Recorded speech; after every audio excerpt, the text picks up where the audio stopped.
The sun sets over the CN Tower and the beautiful skyline of Toronto, Ontario. What's going on, everybody? I'm Mr. Athletic 9916, and welcome back to the Pittsburgh Penguins BGM. Rough start for this year. We are 2-5 to start the season off. Have a chance to make it better in this episode. We got two very, very tough games: Toronto and then Montreal, both on the road, and then we'll play the Kings at home and then Montreal at home. So it's going to be an interesting episode, but the Penguins get off to this first game with a win. I hope everyone's having a good weekend here on Saturday. In real life, the Penguins just eliminated the New York Rangers, and we moved on to the second round of the playoffs. So that's definitely cause for celebration. I'm happy about that. There's, I think, 3 teams now that have clinched moving on to the next round. The Sharks, the Penguins, and the Lightning, I believe, are the only teams that have done that. As I'm speaking, right now Chicago's beating St. Louis 4-3 in the third. If St. Louis can come back, then they'll also have moved on to the second round. But that's pretty much what's going on in real hockey. I'm sure most of you know that. I want to say Toronto's a wonderful city. I've actually been there before. As you can see, the Penguins are just dominating this game 3-0. But Toronto's a wonderful place. And when I went there, I think there was a playoff game. That's how long ago I went there. It was like 2012. There was a playoff game going on at the hockey stadium there with the Maple Leafs, and I didn't go, but I just remember the crowds outside was intense, and you could really sense a really cool hockey atmosphere. I went to the Hockey Hall of Fame and got to actually touch the Stanley Cup, get a picture with the Stanley Cup, so that's a pretty cool little thing I get to brag about. I've touched the Stanley Cup before, I guess, right? But yeah, Toronto's a wonderful place, and it's even a more wonderful place when we are winning, like we are in this game, 5-0 now. Not even halfway through this game. Malkin with a beautiful goal there, assisted by Tatar. Look at this play. Malkin on the breakaway. He goes to the backhand and beats Reimer. So the Penguins just steamrolling over the Maple Leafs here in this game. And it's nice to see that not only are we scoring, but our defense is actually showing up for once, and we actually win this 5-0. It's our first shutout of the year, I think. And that's really, really great to see, because we had really struggled on defense up to this point, and hopefully we can continue to play good defense through the rest of this episode, because we have another really tough road game here. Heading to Montreal. I have not been to Montreal like I have to Toronto, but I really would love to visit Le Club du Hockey, as you see on the screen. I took French in high school, and I'm taking it in college, still learning it, but I'd love to become fluent enough to where I can get by speaking French in Montreal for a couple days. I think that would be a pretty awesome trip. I'd love to visit. I hear it's a really nice city, European influence and stuff like that, but just like Toronto's a nice city when we're winning, Montreal is not a nice city when we're losing. Michael Bourneville with the goal. Montreal leads 1-0, but the Penguins with a steal here. Here comes Kessel. He shoots and scores on a 5-on-3 power play to tie the game with 15 minutes left for the Penguins. So a good job of the Penguins coming back and tying this at 1. That's a very nice steal by Kessel. And there was just a simple pass right there. As you can see, Kessel just grabbed it. He comes in on Price. Carey Price is not an easy goalie to beat on a breakaway or any other way, but the Penguins do it there. Here's going to be a turnover in our defensive zone, and that puts Montreal on the board 2-1 now. I will say that is one thing that on this tougher difficulty, on superstar difficulty level, I am really struggling with defensive zone turnovers. That is the reason why the other teams have so many goals against me. It's defensive zone turnover after defensive zone turnover, and I'm really getting sick of it. Here's another one. Malkin stole the puck after blocking it. Montreal's going to recover and score. So it's now 3-1 in the Penguins trail with only 18 minutes left. So, we got to work on that, guys. We got to handle the puck better in our own zone. That's just a big no-no. Penguins are going to get another goal. That's Eriksson. It makes it 3-2, so we're staying alive. Still 13 minutes left in the game. The Penguins with a big chance to come back now. I mean, we had a good chance to come back with the offense that we have, but now only down by 1. 13 minutes left. Here's Mata with the puck. He gives it to Letang. Letang back to Mata. Mata slap shot save made. Crosby shoots and scores. Great play by Sidney Crosby to grab the puck after it was blocked in front of the net, and a wonderful job of passing in the zone for the Penguins. That's one thing I really struggled on last year.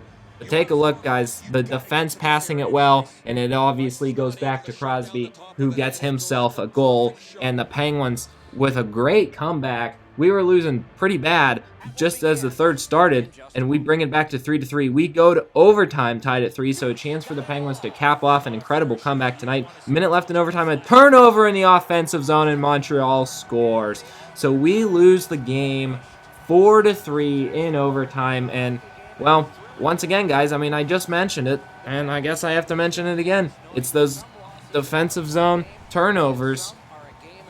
You cannot turn the puck over in your own zone. Fleury wasn't even suspecting that. I should have had that cleared out and taken up the other end of the ice. That is embarrassing right there. Man, did Fleury really leave the net, too? That is surprising. Probably a bad move by him as well, but the Habs will all celebrate on the ice.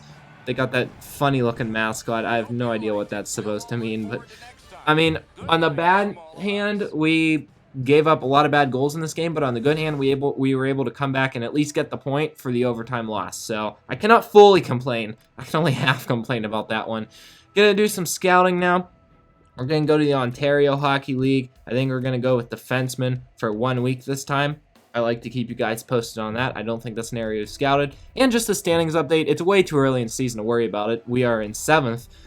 I mean, 9 games played. We have 1 less game played. So really, all those teams from like 3rd to 6th are tied. So if we win our next 2 games, we could be right up there in 3rd. There's no reason to worry about anything. Playing the Kings here. Crosby with a shot. Kessel's going to get a rebound, and they have a 1-0 lead with 7:20 in the first. So good job for the Penguins to get on the board first. That's always an important part of the game, getting on the board first. Los Angeles is going to tie it here in the second with 13 minutes left as they get a pass to the slot and go right through the 5-hole on Marc-Andre Fleury.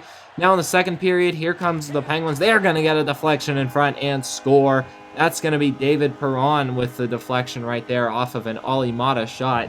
Mata with a ridiculous amount of assists so far this year. I think through 11 games, he has 11 assists. Obviously, we've only played 9 games, but this game and the next game, I think his total will end up being 11. Penguins get another deflection goal right there as Evgeny Malkin scores with 13 minutes left in the third. That gives us a 3-1 lead, and we go on to win this game 3-1. So good job for the Penguins, bouncing back from that frustrating game defensively in Montreal. And we only let up 1 goal, so that's a really good job. Our last 3 games, 2 of them, we've let up 1 goal or less. So the defense finally playing really, really well, except for that 1 game, of course. So, but at least things are getting better. That's all I can say about that. Here's a chance for us to redeem ourselves against Montreal. Here's going to be a chance early on for the Penguins. Clendenning, he shot it, but it was offsides, and I didn't mean to shoot it after I knew it was offsides. It just happened fast, but Bourneville wasn't happy. He's going to fight Clendenning. Bourneville with a big right-hander there, and another big right by Bourneville. He's really getting Clendenning down. Now Clendenning tries to come back with a few right-handers on Bourneville. Kind of in a stalemate at this point, but a big right-hander by Bourneville, and another one by Bourneville. He is just putting the punches on Clendenning, and finally, he's going to get Clendenning to fall.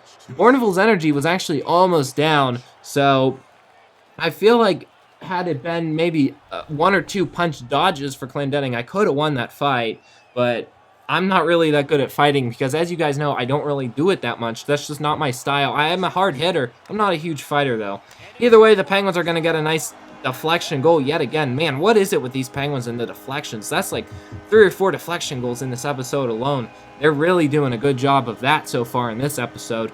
I'm not sure who got that goal. Is it Kessel? Yes, it is Phil Kessel. I saw the sign Kessel Fan Club there. So the Penguins lead 1-0. 13 minutes left. Montreal's going to get a goal here. They're having some nice passes, and as you can see, a one-timer. They're going to get a deflection of their own, and that's going to be Mitchell with the goal. So it's now tied 1-1. Flash forward, 5 minutes left in the second. Here's Patrick Hornquist with the puck. Hornquist tries to have his Malkin. He gets it to Malkin, who shoots and scores.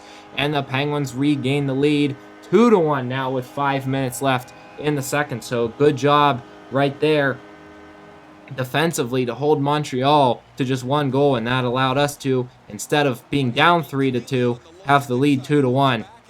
That's the difference between sometimes a good defense and a bad defense, guys, and a beautiful play right there as well. As you can see, Hornquist just got it to Malkin, who kind of one-timed it right into the net, so a nice goal right there. Now Hornquist with the puck again. He gets it to Tatar. Save made, but Hornquist rebounds and scores.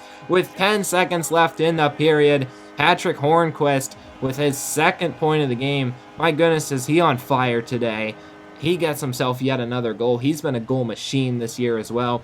I think through this point in the season, I think through 11 or 12 games, He ends up being on pace for 43 goals, which is incredible. He had like 31 last year or something like that. But Habs empty the net. It's going to be Edom trying to go on the forecheck. Penguins are going to get a steal. It's Rust. Rust shoots it. He hits the post. That's going to go to Dumoulin. He'll backhand it over to Edom, who shoots and scores. And the Penguins get an empty net goal. 4-1. That's going to be the final score. The Penguins playing phenomenal defense, finally letting up 1 or less goals in 3 of the 4 games in this episode. And the offense has no signs of slowing down. I want to thank everybody for watching this episode. It's so nice we're finally winning. Make sure you give us a like. How about a like for good defense? Is that a good enough reason for a like? I think it is. I hope you guys do as well. But we'll see you next time. Another video coming up Monday or Tuesday for hockey. We'll see you next time on Mr. F like 9916. Peace.